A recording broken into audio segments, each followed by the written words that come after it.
little, it's down low, the bottom of the video. There's like a little megaphone looking thing. Okay, it's showing I'm live on both YouTube and Zoom. So can you see that? Did you go to that link in the chat box? The bottom of the video.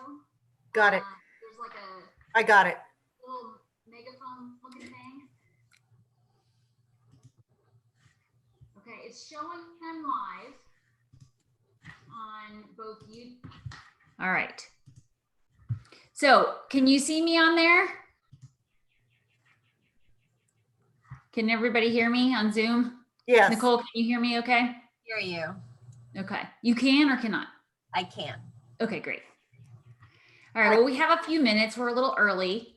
If any of you are already logged into YouTube, take a look check out the chat box over in the side if you have any questions for Nicole or myself. I believe on the iPhone, the chat box is underneath the video. But on my desktop, it's on the right side of this video. I'm just going to say hello in the chat box.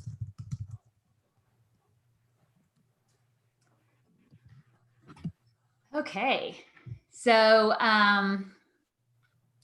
we've got a couple minutes here before we get started, but I guess we can always start early as well.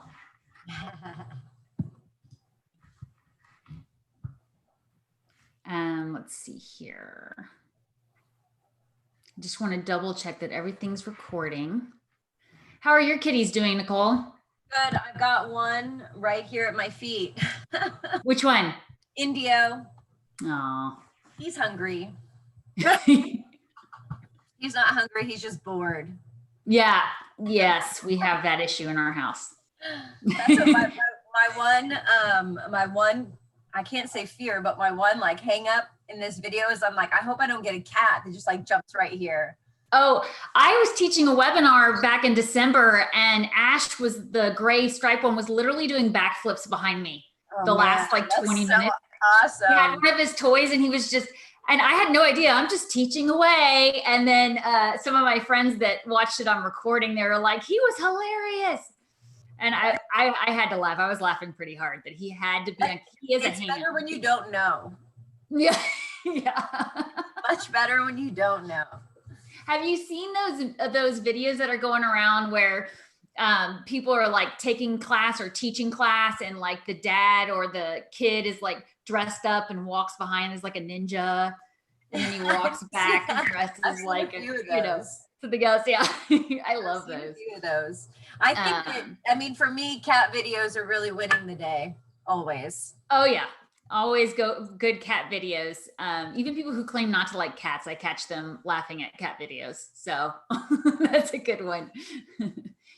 Kelly, did you find the link okay? I know she's muted. I am all set up. Okay, and you can see everything on YouTube as I, well? I can. Okay, good deal. All righty. Well, we'll go ahead and wait till 10 and we can just sit here and visit. You getting caught up on so you said you're getting lots of schoolwork done. Are you finished with your paper yet or? It's due on Sunday. So I'm one of those people who does it until Sunday. Yeah. No you like a deadline? Yeah. Writing is a process. That is for sure.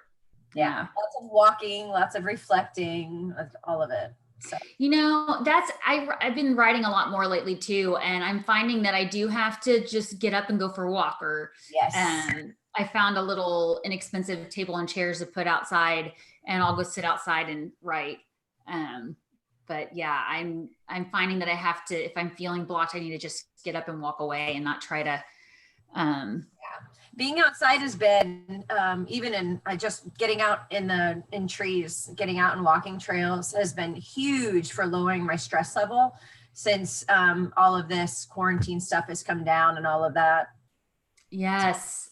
Huge. Yeah. I mean, it's so beautiful outside and I know it's heartbreaking for a lot of people that their events were canceled, but I am grateful to be able to just go sit out on my patio and it's so quiet. Just have some fresh air. I've been taking my daughters on my friend Karen calls them forced marches. That's kind of what it's like around the neighborhood because they're like, but it's been so pretty. They've actually been up for it and they've been skipping the whole time and getting some exercise. So, awesome. Yeah, we're in a little house down here with not much of a yard. So, got to find something to get them out and moving their bodies. So I need to get them to do some yoga with me too. Yoga's always good. Yes. But yeah, no, I'm so grateful for this weather. We had a few days there that it was like gray and cloudy and I could feel like the energy getting to everybody, just kind of that heaviness. But I wanted the rains anyways to come wash all the pollen down. So. Oh my goodness. The pollen. Oh my goodness. My car was yellow for like a week and a half, 2 weeks. Mine too. It's funny just seeing all these yellow cars driving around everywhere. Okay. Karen, did you hear my comment about the forced march? Yay. I saw your comment there. I'm glad you're watching live. Welcome. Okay. Well, it's 10 o'clock. So should we go ahead and get started? Do it. Okay. Well, hey, everybody. Welcome to another episode of Devon's Chat. I created this series to connect with other energy healers I met along my own training and spiritual journey that I've become good friends with and they're trusted colleagues of mine. If you missed it last week, I did a chat with Reiki Master Victor Borjas. If you would like to check that out, it's in the videos on my YouTube page, and he and I do plan to chat again soon, so stay tuned for that. I'm your host, Devon Duerr. I'm an intuition coach, and I help people springboard their connection with their own intuitive abilities. I teach one-on-one coaching sessions and group coaching sessions. Today is my wonderful, amazing guest is Nicole Coppi. She is a yoga and meditation teacher, as well as a numerologist. Welcome, Nicole. Hi, Devon. Hi, everyone. Thank you for having me. I am so excited. I've been so waiting for this, and I'm so grateful to have you here. Nicole and I met about 3 years ago. She was teaching a yoga class at my gym, and it was just one of the best classes I'd taken in a long time. I'd been practicing for maybe about 4 years prior to that, and had some amazing teachers throughout that as well. But I really felt a connection with her energy. And she happened to be handing out a flyer to what is a current festival here in San Antonio called the San Antonio Healing Arts Festival and Market, where a lot of vendors get together that do energy work. In fact, there's one this Sunday, April 19th. And both Nicole and I will be presenting there. It's virtual, so you can find on our social media pages. We can get to that in a minute. But we will be presenting it as well. So if you want to watch from your home and check out some of these amazing energy workers that are there and other vendors as well. So we met so she handed out that flyer, and I had been to something similar to that in the past and then kind of lost all the information on it. And I asked her about it, and she said, well, it's new. I'm a co-founder. And so we stayed connected, and eventually I ended up becoming a vendor there and working there. And then I've taken her some breathwork classes with her. She teaches several different types of workshops, which I'll let her talk about. But I took her Kundalini women's workshop a couple years ago. It was really amazing and really helped open me up. So yeah, we became good friends, and I've worked with her animals, and we've done tapping sessions together. So we've had a lot of fun getting to know each other and become good friends. So Nicole, can I just open the floor to let you talk a little bit about what you do, and I know you mentioned you'd like to start off with some breath work, so I'll let you take over for a minute. Yeah, well, I also wanted to mention, you opened me up to, I've always been a journaler, but now I'm oh my gosh, what's it called? The bullet journal it is. Yeah. Oh, yeah. Bullet journal. And you're the one who opened me up to that. So you and I have we have so much in common, and we've been able to share. It's just been a really wonderful relationship of sharing between the two of us ever since we met. So I'm just super grateful for your presence in my life, and super grateful to be on the show today. Well, yes, that's right. You encouraged me to first start teaching several of my journaling workshops. I now teach a method called whole life journaling that incorporates some of the bullet journaling methods, but also helps people develop their intuitive abilities. And Nicole and one of the other co-founders, Linda, with the Healing Arts Festival, provided an amazing venue for me to get started with that. And it's become one of my favorite things to teach. So I'm very grateful for that. So yes. Bullet journaling has been a really profound way to be able to, and journaling in general has been a really profound way for me to even track my progress and things that I'm trying to bring into my life, practices, morning practices, things like that. And so what's so fun about it is now I've been bullet journaling for, better part of 3 years. And I have this amazing track of how far I've come. And I'm just I'm really so grateful for it. Bullet journaling has really. Yeah, that's my favorite thing about journaling is being able to go see how far you've come. Yeah. Yeah. So yeah, it's really let's tell me a little bit about what you do, and then we can, or if you want, did you want to start with some breath work?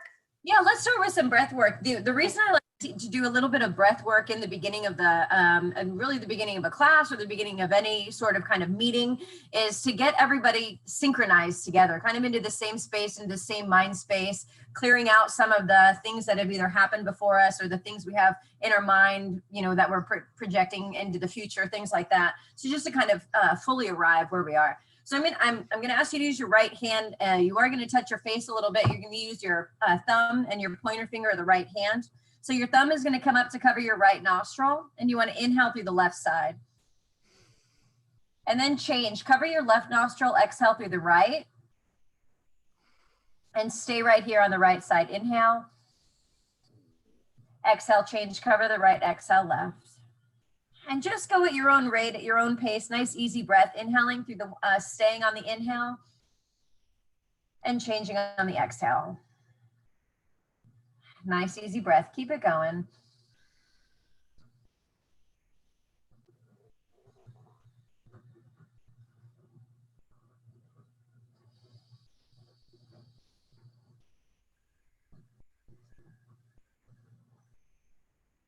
Just taking this time to fully arrive. Continue to breathe. Just noticing what you notice. Maybe thoughts are coming up, sensations, feelings.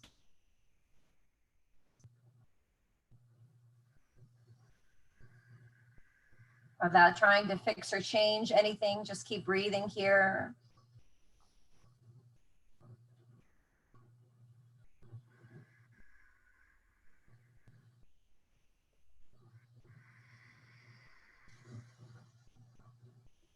Good, just a few more, you got it.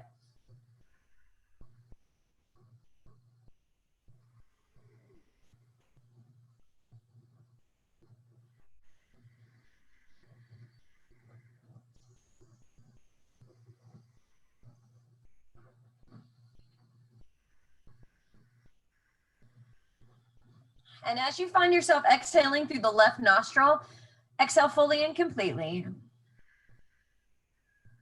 And then release the hand down, just taking a nice few long deep breaths, inhaling through the nose. Exhaling through the nose. Kind of slows time down a little bit too, doesn't it? So my name is Nicole Coppi. I'm a yoga and meditation teacher. I started to open up to yoga in my late 20s, probably around 26, 27. It's younger than that, probably mid 20s. And what took me to my yoga mat was really because I was going through I just gotten out of the military. I was in the Navy for 4 years. And so I was just getting back into San Antonio after that. And I was also going through a breakup at the time. And the breakup, that relationship, as some relationships can be in your 20s, quite toxic, not very healthy. And I was finding myself in loops of thinking, like just this loop of how could this person do this and this, and, just really, really circular. And I couldn't seemingly get out of it. So I was like, I made myself practice yoga. And that space on my mat very quickly became almost like a sacred space. And my whole intention is just to breathe louder than my thoughts were in my mind, to just breathe louder than all of those things. And what ended up happening was I was inadvertently clearing a space for healing for myself. And so I allowed that time on my yoga mat just to be that time where, it was just me and the breath, none of the thoughts, none of the experiences that I was just lugging on my back and carrying with me throughout life. And that quickly turned into desiring to go to teacher training. Yoga itself had this amazing effect of, when I started practicing, I could actually see the rest of my life. And there's not a lot of things that I've had that experience with where I could actually see, into my 60s and my 70s and my 80s, and, yoga was there. So I knew that it was something that I had to learn more about. It had such an incredible impact on me that I also wanted to share it with other people. So I started teacher training in 2012, graduated in 2013, and immediately started teaching. Right after my Hatha training, I turned around and took Kundalini training as well. One of the teachers who came into the Hatha training was a Kundalini teacher. And I showed up to that class and teacher training a little bit late. And she was guiding everyone through breath. And you could feel everyone breathing together and the energy in that room. Like, I just remember looking around and being like, what is this?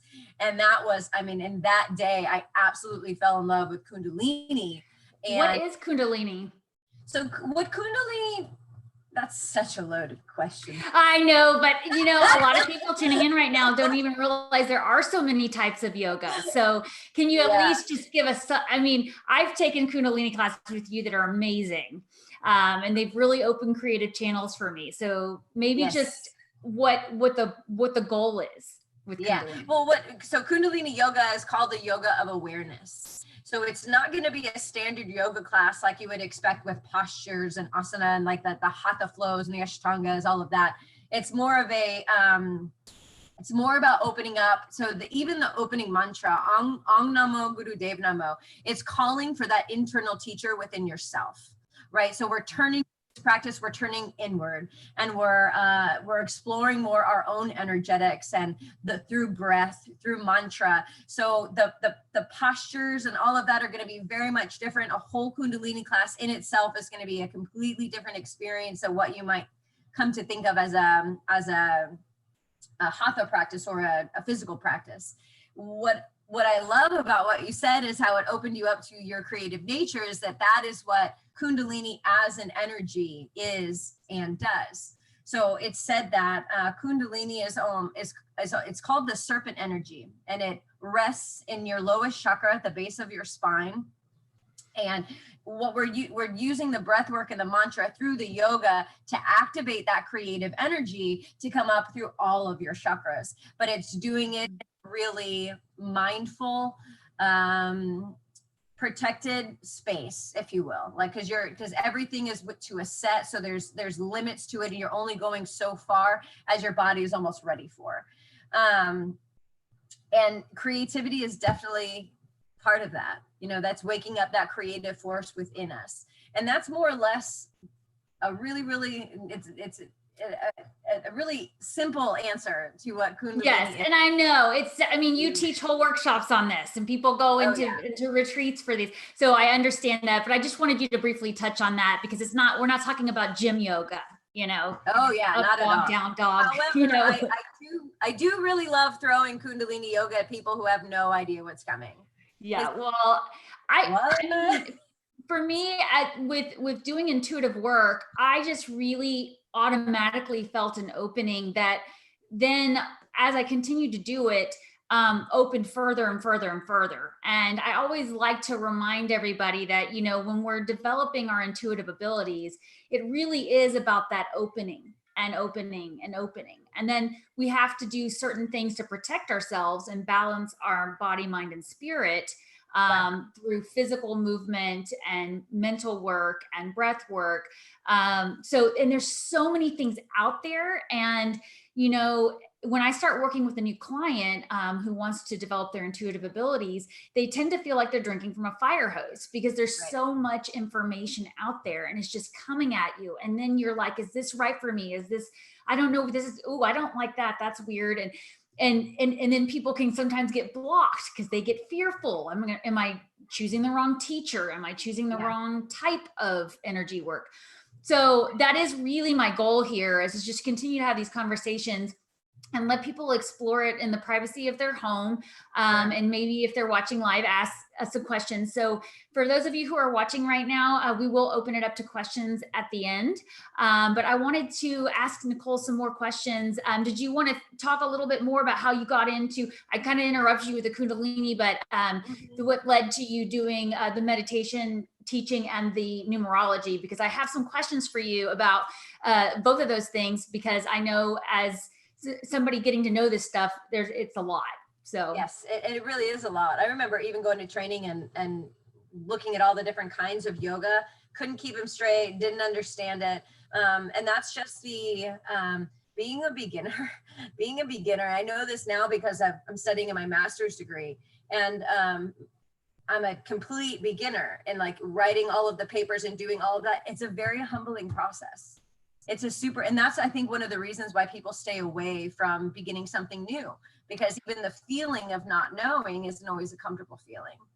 But in and looking for the person that resonates with you, I think. Do you mind sharing, what are you getting your master's in? So yes, let me trace it back actually, because I'm going to finish my yoga and then I'm going to tie Okay, go for it. That as well. So Kundalini, I finished up in 2014, and it took some time just to practice and teach those couple of years.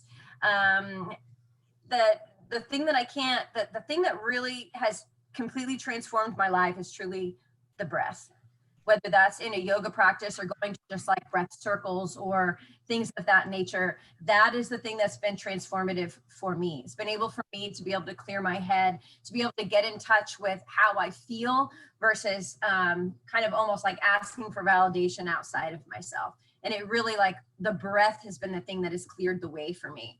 So a couple of those practices there. I'm also an iRest Yoga Nidra teacher, which is where meditation comes in.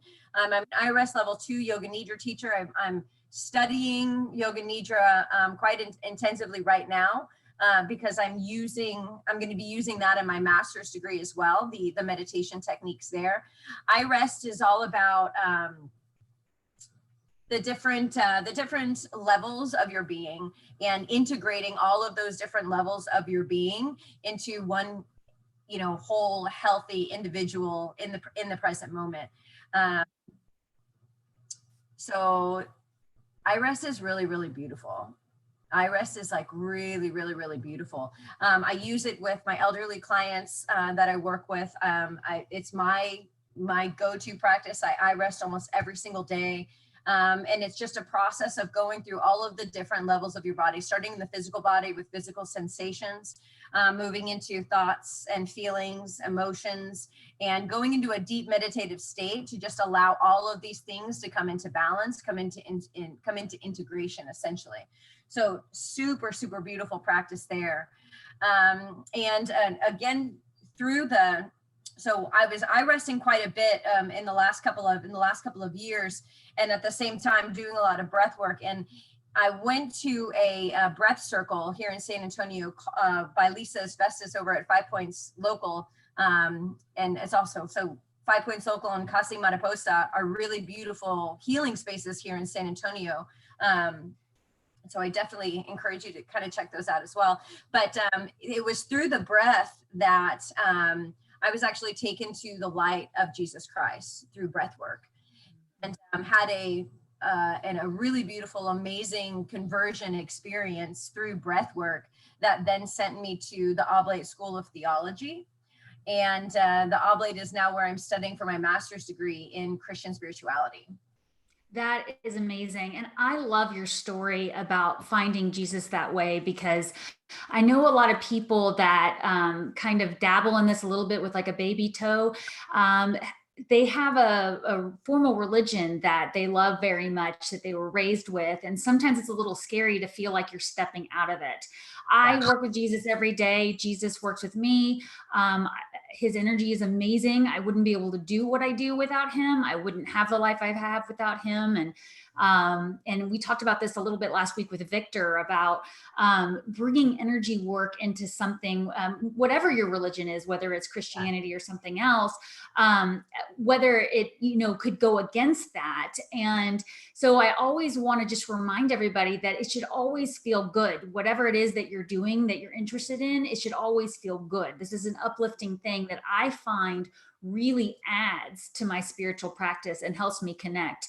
For me, growing up, I always felt closest to God when I was with my animals. Animal communication has always been a part of my life. But I also have found it through being in nature, through beautiful church services with singing, dancing. So, we all have these ways that we connect. And so when we're having these chats about the different types of energy work we can do to connect, I just want to remind everybody that, take it as it feels good and go slowly, and it's okay. I always laugh about how I was in the spiritual closet for so long because I was afraid to talk about this stuff in a Christian community where it sounds kind of scary to some people. But eventually it was too helpful and healing for me to not talk about it more openly. Yeah. So. Right. It's a loaded subject matter. It's a really subject matter. And I find a lot of strength and confidence in the fact that this is my path. They can't be conflicting if one led to the other. That's right. And that's just I just have to sit back and rest in that. And then also recognizing and having a trusted mentor or like a spiritual director or something like that, where when questions arise and feelings arise, that you can tap into that you can go and have that conversation with someone with an open heart. So yes, I know exactly what you're saying, because I can't teach yoga in the Catholic Church. They won't let me. Okay. Yeah. But I won't someday. Right. Well, but I mean, and then you have this connection here, but it's still, linking other people to get together to hear your story. I mean, that's another part. I want everybody to share their stories of what connected them. And, I remember you talking when we first met about, how you came to this through yoga. And it was such a beautiful story. I was raised in a Christian home, Episcopalian, and it was a very loving thing for me. So I enjoyed going to church and I enjoyed everything about church. It was a good experience for me. But I, often talk to people where it wasn't a good experience and they turned away from religion, or they weren't even given the opportunity to learn about it. And so they were kind of left with no belief system and kind of out on their own. And I know one of my favorite things to always remind each other is even people who are agnostic or are atheists, they say they're atheists, they still usually have some kind of connection, because they usually say that their dog is their favorite person, and or some animal of theirs. And my grandmother, who is a big spiritual mentor of mine and still is, even after having passed on, always would say over and over, "What is dog spelled backwards?" And I didn't know why she said it to me so much, but I do believe God is in everything. And so however we get there, I just think what's important is that we're trying and that we're opening up to getting there. So we can heal and help each other. And that was it, that, with what's going on right now with this pandemic, that is the best way we can help each other, because we're all cooped up in our homes. So if you really want to be able to help others, it starts with working on yourself.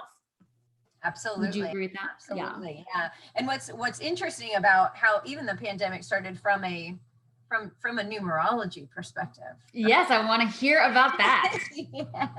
So the pandemic started last month, and the vibration of the month last month was a 7. And the 7, so when you get the vibration of the month, you're looking at the number of the month plus the number of the year. So we're in a 4-year or a 40-year, depending if you're adding 2 and 2 or 20 and 20. And the 40, the year holds the same base vibration, which is the year 4, or which is the vibration of the 4. And then you have the month, 4 plus 3 last month, right, was a 7. And 7 is all about going inward, going inward, going inward, going inward. And it almost like a cosmic joke. Like, what a joke that's all we can do right now is go inward. Like, all of the distractions are turned off. You can't go there. You can't go there. You can't watch sports. You can't do this. See, at a certain point, it's like God just turned off all the lights and he's like, can I talk to you now? Mm-hmm. Yeah, so Well, it's fascinating. I want you to go a little bit more into it. I just want to back up a little bit. I started studying numerology on my own before I met you. And I was still so new to all this, but I like to remind everybody about when you're talking about the vibration of 7. So if everything is made of energy, right? And everything vibrates at a certain level of energy, just like colors do. Like if you look at the rainbow and the different energetic vibrations in different colors. Numbers also vibrate, and so do letters. And so I actually just went and bought a numerology book and started studying it on my own and tracking it in my whole life journal. And sure enough, started noticing that I was feeling certain energies and stuff that would correlate with what we were all feeling. And I know that it's always, people will argue the power of suggestion. Well, you were looking for that outcome, quantum mechanics, all this stuff, which I think is fascinating. But I would notice this as a collective, the people in general would be reacting to these energies. It's one of the reasons that I actually did start eventually studying astrology in depth because, and I want to go back to numerology, but it was because of me tracking the numerology, which is my background's in accounting, right? So I'm a numbers person. Yeah. And that I liked let's keep it simple. It's a 7. I'm in my 9 year. I'm a 5. All these things. And it resonated with me. And then that's what led me to start studying astrology a little more, tracking it in my journal and noticing these energies that it's almost, the numerology is like astrology, a blueprint for us. And we have this free will that we can make decisions, but there are these energies influencing us. So how did you get into numerology, and why do people need to get a reading on it and learn about it? Well, I got into numerology through, because of Kundalini yoga, as a matter of fact, because in Kundalini, we are talking always about moving energy. And so when you're moving energy in your body from a yogic perspective, you want to have like that nice straight spine. And we were creating in our body, in our physical postures, we were creating triangles all the time. And so like hands on your hands on your, like when you're sitting cross-legged, your hands on your knees, like coming up, like we're always creating some sort of a triangle or a pyramid. And so I love to go to bookstores. And so I'll go through like Barnes and Noble or something like that and go through their metaphysical section is just like one of my like things that I love to do, my little happy place. And so I ran across a book of numerology, and on the front of it was a triangle. And in the whole numerology, that the Pythagorean numerology system is based all off of the right triangle. And so that really caught my attention. And then I just knew I needed to see and read more. So it's just been an ongoing study ever since then to just see and know and understand. And a lot of something that's helped me tremendously in my numerology is just asking the numbers to open up for me. Just ask them to reveal themselves, ask to be able to feel the different vibrations rather than like having to know them with the intellect, where I can just look at a number and I can start to feel what its base vibration is. And when I started talking and having communication with numbers in that way, the whole, like, it's just opened up completely. Well, and I want to remind everybody, if you're watching live, to please start asking your questions in the chat box. We will get to them, thinking about your questions. But I just wanted to go back to what you said about the how you happened to come across the numerology book. I don't believe in coincidences. I believe in synchronicities. And I think that's, one of the things getting used when I'm working with my clients is getting them used to noticing those synchronicities. There was no accident in that coming across your path at that point in your life. And then there was this big opening, and we often forget we have these encounters. And so I teach a method that helps you track every one of these encounters easily so that you can go back and review them when you feel like you're getting blocked. So when you were talking about how you begin to feel the vibration of the number, that sounds really foreign to somebody who's new. Sure. But as you begin to track these different synchronicities and these different encounters, most people who come to this have had some kind of intuitive experience. Something has happened that they were unable to explain. It just seemed, it was something you just couldn't make up, but it was hard to explain, and they just knew it was. Yeah. And that's where they're starting from. So then what you're trying to do is to start to feel energy and understand how it affects you and understand when things happen. What else was going on that was helping with that, whether we were being guided to that, whether we had guardian angels involved, whether it was something our higher self knew we needed to experience. So I love you saying that, because I always want people to feel like they can share experiences like that, because no experience is too small. It's not a coincidence, and it's not a small thing. Because I know it's really, helped you, and it's helped me a lot. So, you're going to be presenting on Sunday, correct? At the San Antonio Healing Arts Festival, which everybody can watch from the comfort of their home in their pajamas all day long. I believe your slot is at 11 o'clock Central. Is that correct? 11, yeah. And I will be presenting at 2 o'clock. We'll be talking about our animals and how they're being affected. But you're going to be going a little bit into numerology with that, right? For the month. Yeah, we're going to talk more about the numerology of the month. We have, we're in an 8, so more about what the 8 means for how we can use it. When it comes to personal, the gifts of knowing your personal numbers. One of the ways that the most important number that you always want to learn is your life's lessons number. And the reasons that the life's lessons number is the most important is because it talks about the thing that we need to learn in this life to develop it can also talk about some of the conflicts that might come into your life, because those are the lessons you need to learn to grow as a soul being in this lifetime. So one of the ways that I even use my life's lessons number is that when I'm going so as a yoga teacher, I cold call different spaces to begin to see if they need yoga teaching and to get into the space, mostly in elderly centers, community centers, things of that nature. But even recognizing that if the address is my life's lessons number, that there's work for me to do there. Kind of looking for my life's lessons number. As a numerologist, I run numbers. I made a joke the other day about how in my distractions, I could probably have my doctoral degree in running numerology and astrology for celebrities. Because if I'm off the deep end, it's because I'm like seeing who Brad Pitt is compatible with. It's ridiculous. Like, it's a total waste of time, but it's so interesting. But I don't know that it's a waste of time, because you're just reinforcing the vibration, right? What it feels like. It's true. It's true. But even when I'm studying, and the people that I'm studying, or the authors that I feel really drawn to, I work their life's lessons number to see what about them vibrationally is attracting me there. I love that. Something that has my personal numbers in it, I know that I naturally resonate with whatever that is. So as I'm house shopping, like I'm versus the number, like that number has to be right. It has to feel right to me.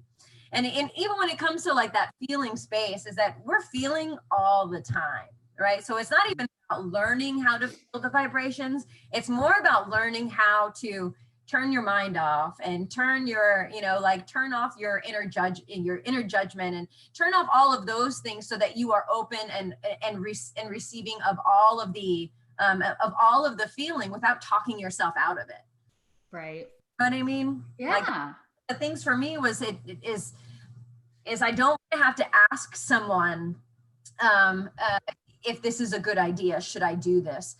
I am my inner teacher, right? And that's the 7 as well. The 7 is saying, you know, all of your teaching comes from inside.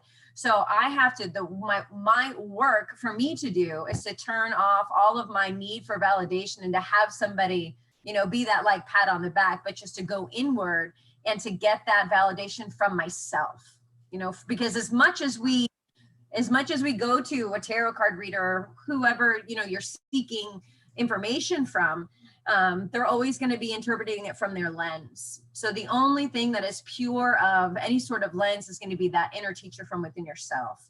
And again, that's why I like Kundalini yoga so much, is because it turns you inward to yourself. And I think that's tremendously powerful.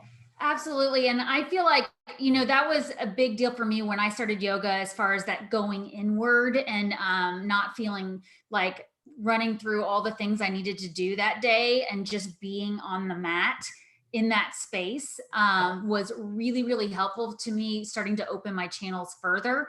But I couldn't agree with you more. This is what I talk to all my clients about, is that ultimately it is our own inner guidance that we have to rely on.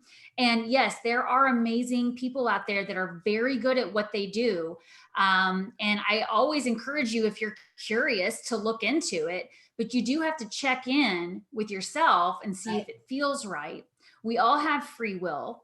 So we can, you know, if you go to a tarot card reader or an astrologist or somebody that's helping you work through a challenge or a question you have, they can be looking at it through their own life experience as well, or it could just, and it is also something that energies change. So at the time that you went, you know, to ask about your boyfriend and whether you're going to get married, maybe you were headed in that direction, and then he made a free will choice and his brother made a free will choice, or something else happened, and then all of a sudden the energies have changed. And so that's when you have people get upset about energy work and feel like, oh, it's just all, you know, made up, or, you know, it's too broad.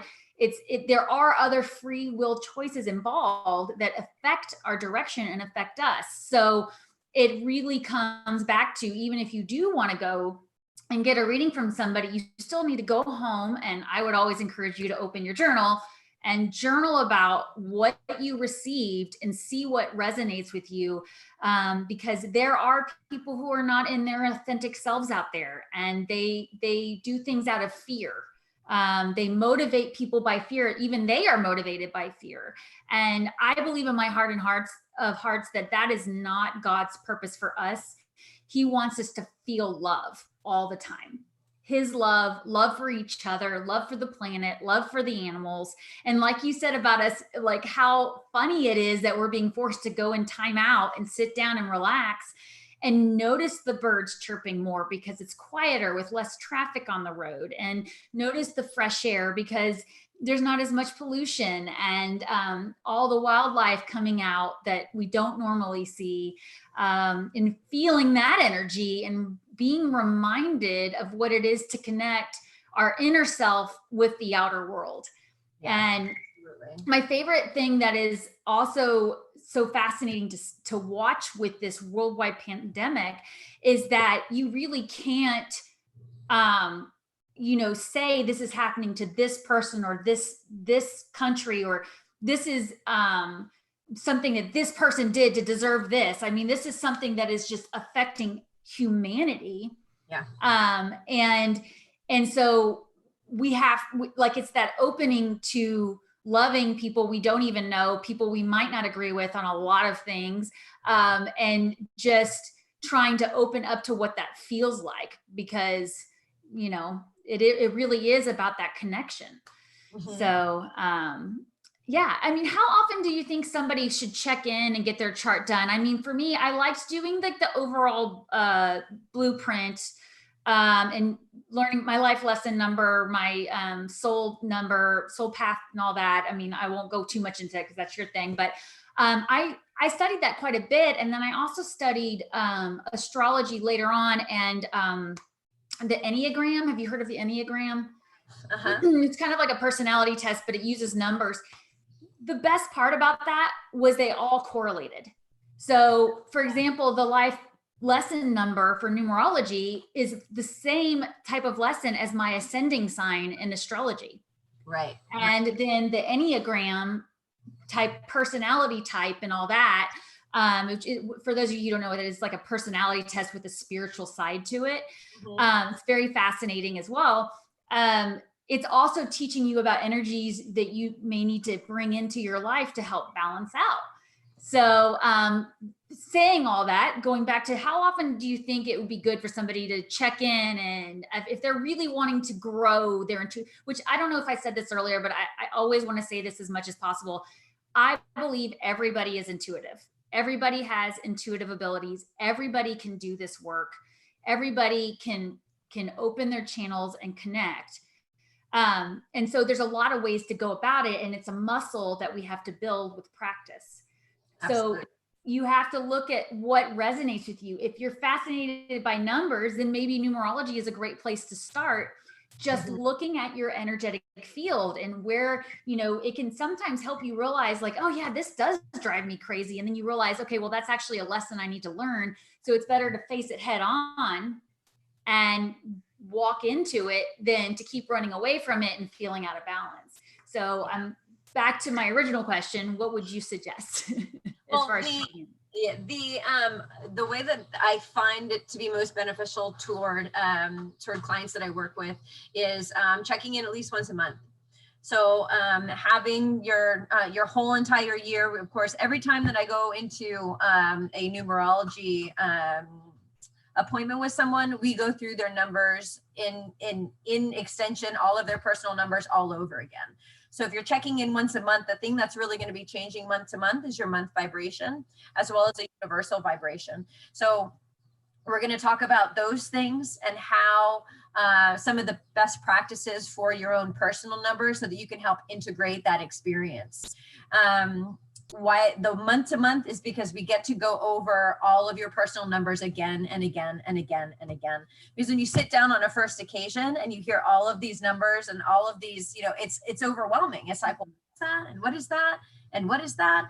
So if we can go through it and we can go once a month and we can reconnect to what it is every month, you're going to start to, like you're saying, you're going to start to feel it. What's also helpful in the monthly work is looking at vibrational days that resonate with your personal vibrations. So one of the things that I like to do is give a write-up month to month, and it'll talk about those days where you're in your soul, those days when you're in your outer personality, the days of the month that you're in your life's lessons, so that you just have more of a, your kind of ears perk up and you're like, oh, wow, today is, I'm vibrating in my life's lessons. And so you're kind of open to kind of experiencing the vibration a little bit differently, to experiencing the day a little bit differently. And again, coupling that with something like journaling at the end of the day, or even journaling at the beginning of the day when you're setting your intentions, things like that, that can be a super powerful tool. Absolutely. And you mentioned it again, the opening. So we're opening up by just observing these things, these energies that are around us affecting us. That is automatically starting to open us. And then the more we pay attention to it, the more open we become, the more we notice. I noticed that we are getting some questions, Kelly said, so I want to get to that, but real quickly, I wanted to briefly mention meditation, because a lot of people, before I can even finish saying the word meditation, are already saying, I can't meditate. That's the first, I can't. And so I know you teach meditation, and it is a practice for a reason, just like developing our intuitive abilities is. Yoga is a practice, right? So I wanted to ask you some questions, because it can be kind of controversial. Meditation, some people really believe there is like one way to do it or three ways to do it, and I have found that no, that's not true. I think there's a lot of ways to meditate. I think sometimes people even are meditating and don't really realize it, and it may just be brief. I think we are born as babies able to meditate, and as children we meditate in our own way. And just because we're not sitting in the corner cross-legged and chanting does not mean we're not meditating. So could you talk a little bit about just taking away the fear of failure about meditation, and that, well, that, you know, everyone's afraid of the monkey mind, and just kind of take away a little bit of the, when, for me, when I started doing it as a regular practice, it felt like a chore. And so I'm always looking for other people to comment on ways for people to try it without it being a chore. Yeah, absolutely. Well, and in the yoga lineage, meditation is a single point of focus. Single point of focus. And so when you think about your day, throughout the day, you can start to recognize where you have a single point of focus. So even if you're watching television, like this is an experience I used to have with my dad, is that my dad would be watching TV and I would come up and I would stand next to him and I'd be like, Dad. And I start talking to him and I'd be like, Dad. And he was completely zoned out watching TV. That's a single point of meditation. You know, that's a single point of focus. Watching television, if you're watching it with all of your faculties and everything is invested and everything is involved, you're in meditation. When people cook, when you garden, when you run, when you work out, where are the places you have in your day that you're already using a single point of meditation or a single point of focus? Driving, right? Have you ever gotten into your driveway and you don't know how you got there? You know, it's like, I've been driving for 20 minutes. I felt like 2, right? Single point of focus. You were in meditation, right? Yeah. And I like to use an example because with a lot of athletes, like they'll get in the zone, right? They're in that, like runners talk about how it's hard at first and they get over a certain amount of running and then they're like, they open up and they feel like they can run forever. It's that opening there. Yeah. And then we always have stuff that can come in, right? A dog runs in front of you, or you have to stop at a stop sign for somebody or whatever. And then can you get back into that space? That's that practice. You know, just because you started thinking about what you needed to get the grocery store 2 seconds into meditation doesn't mean you failed. What the success is that then you come back to it and you try again and you get a little bit longer and a little bit longer. And so I found that when I was trying to do it when my kids were real young, and it's really hard to sit quietly without a knock on the door, mommy, like the moment you get into that space. I would do it when I was folding laundry, and I would just try to really notice the feeling of the cloth and go real slowly and do really good creases. Or another favorite one of mine was when I was washing dishes, was just only noticing the feel of the water on my hands while I was washing the dishes.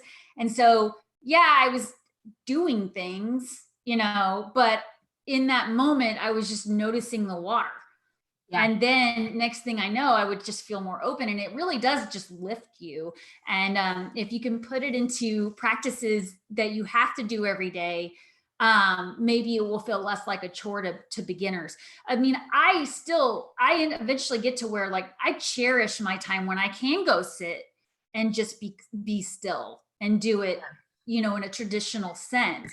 Shavasana is my favorite posture in hot yoga, that I do hot yoga series. So I love it. I feel so open and amazing, but we don't always have time for that, or we don't always have as much time as we want for it. So thank you for going into that. And I want to get to some questions, but at the end, we're going to talk a little bit about some stuff that Nicole has coming up, because she is an amazing meditation teacher as well.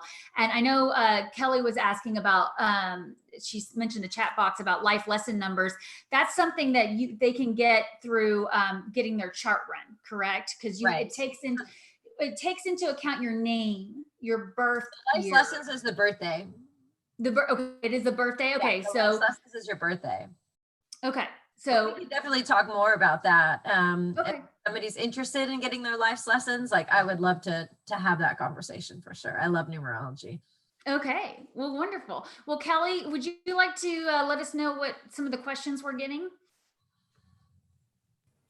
Yeah, one of the questions we got was if Nicole would repeat the opening mantra for Kundalini yoga. Yeah. So the opening mantra is Ong, O-N-G, Ong Namo, N-A-M-O. It means name or calling. Ong Namo Guru, G-U-R-U. So a guru could be your teacher. It's more specifically someone that brings darkness into light, guru. Dev, divine, D-E-V, divine. Ong Namo Guru Dev Namo. It's a really, really beautiful mantra. I would invite you to go on to YouTube and type in Ong Namo Guru Dev Namo. And they have some really beautiful music that can get you into the sound current of it, again, the feeling of it. And it's super beautiful mantra. Thank you. That's beautiful. We have a question from one of our viewers asking, do you have any specific book recommendations for numerology or any other books you love and might recommend to us? Because we can all walk into that Barnes and Noble and stare at all the books, but if you could just sort of cut through the clutter for us and tell us some of your favorites. There are, I could sit here for another favorite books, like no joke. I could sit forever. As far as the numerology goes, I haven't at this point gotten into probably every numerology book they have in the in bookstores, and I find something new in every one of them. I can't think of a title right off the bat for numerology. And what even in the bookstores, the numerology section is about like this big. It's not big at all. It's really not big at all. So what I would encourage you to do is just kind of go and hold one and feel it out and flip through it and just see if there's something that invites you into that particular title. But a title of that I can't catch off the top of my head. What I want to say my favorite book is right now is a book that I'm actually studying in my master's degree. It's called The Way of Perfection. And it's by Saint Teresa of Avila. She's the patron saint of Spain, and she's a Carmelite nun. So the Carmelite nun, their charism is all of their lives, they just go into this deep space of prayer. Deep space of prayer for humanity, for priests, it's a little bit different for each sister who goes into prayer, but they spend up to like 7 to 10 hours a day in prayer. And so Teresa of Avila in The Way of Perfection is talking about these practices that you have to cultivate the inner castle, that interior castle within you, and outward expressions of like mortifying sin, staying away, different ways in the Christian tradition to bring the fullness into your inner self in connection with God. And it's so beautiful. It's so beautiful.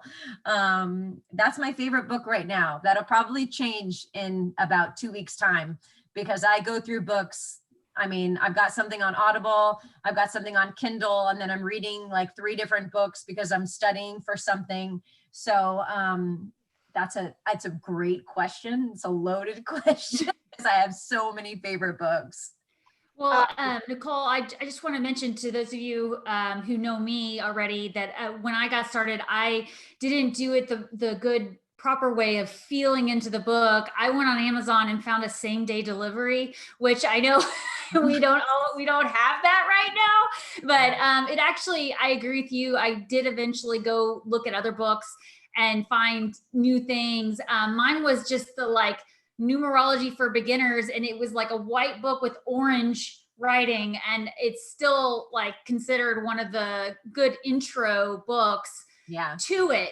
Having done it myself, I would have preferred to have known Nicole already and gotten my initial chart run, and then if I still felt the need to study it more, I would have had a little bit more foundation. But again, that's why I'm doing these things, is because I didn't trust anybody when I was studying this stuff. And that was probably because I didn't really trust myself, which is what And it to always add one more element onto it, there are different kinds of numerology as well. There are different lineages with different teachers with different ideas at the center point of them.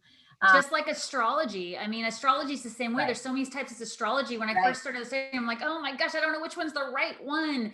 And then yoga and, well, I mean, even exercise is controversial about the best type of exercise, right? So that's why I always encourage you to, what are you attracted to? And if you start going down a path with a teacher or a book and it doesn't feel right, put it down. There's way too many other opportunities to develop your intuitive abilities. So if you're feeling stuck, change directions, you know? Yeah. So, Kelly, do we have any other questions? Because I want to make sure we have time to get to how people can connect with Nicole and stuff.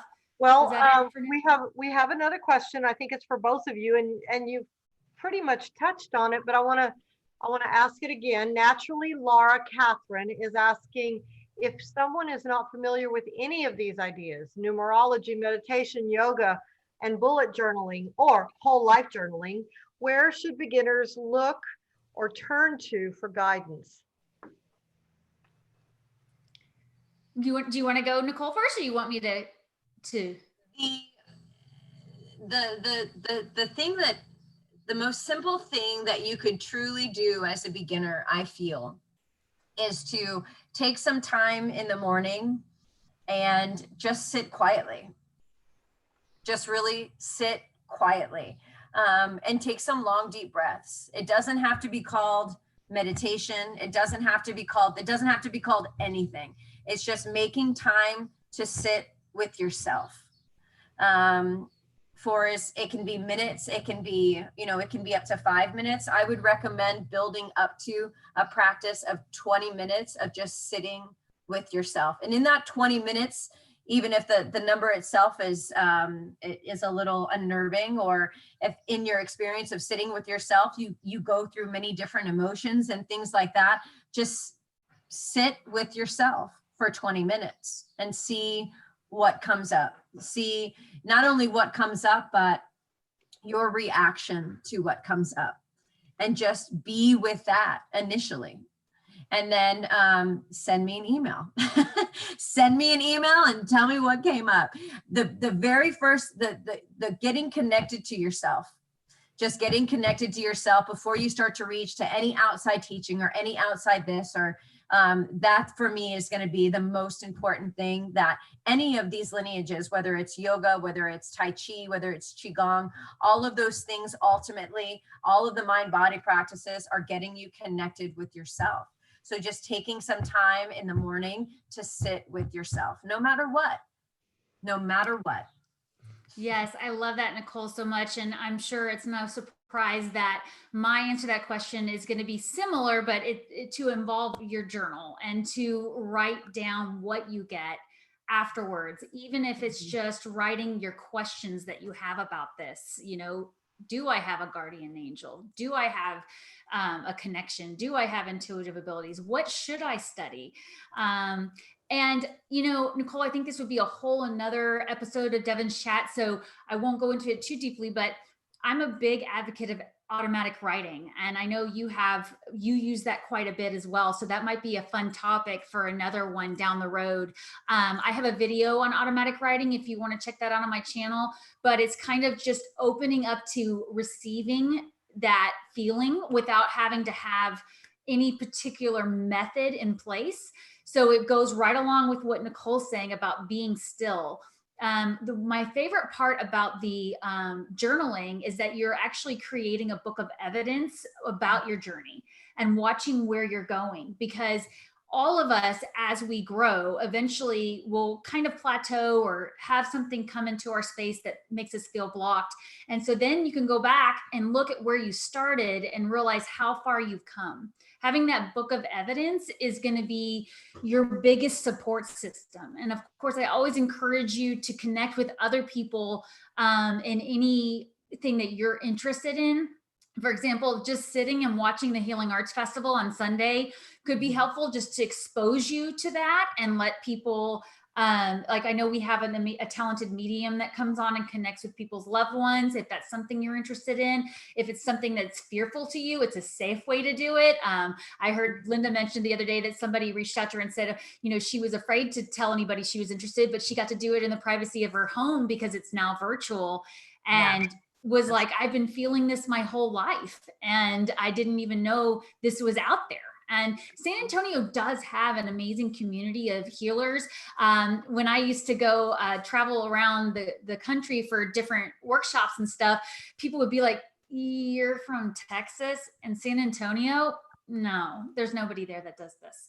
And I was like, you'd be surprised, you know, it's not as out there as in some other states, but it, you know, connecting with people is really helpful too. And just feeling like you have a safe place to ask questions. So I would love to hear from you more. And thank you for that question, because I want to add one thing as well, if I may.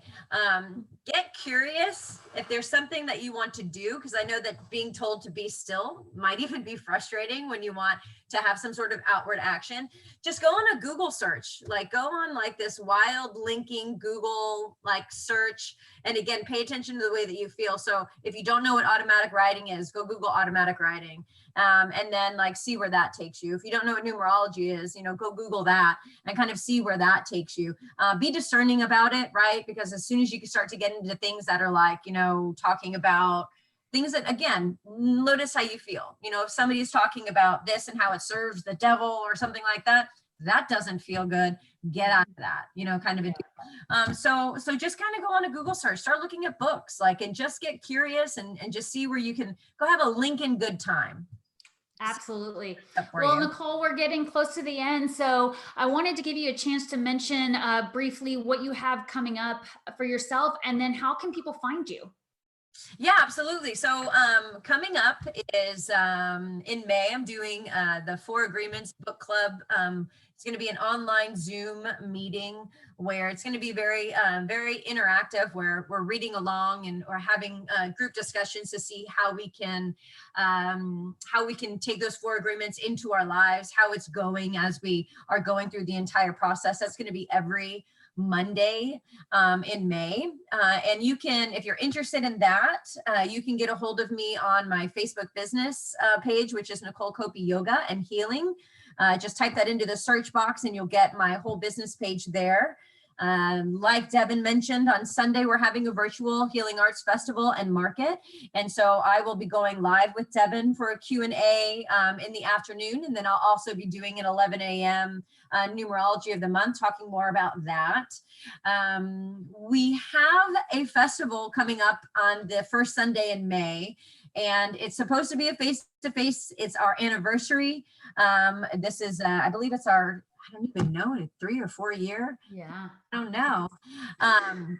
So if everything happens with the restrictions and the quarantines hopefully gets lifted, we're still going to have that face-to-face meeting. If for some reason we have to extend restrictions, then we're going to go to another virtual meeting and we're going to have our big anniversary party in the future.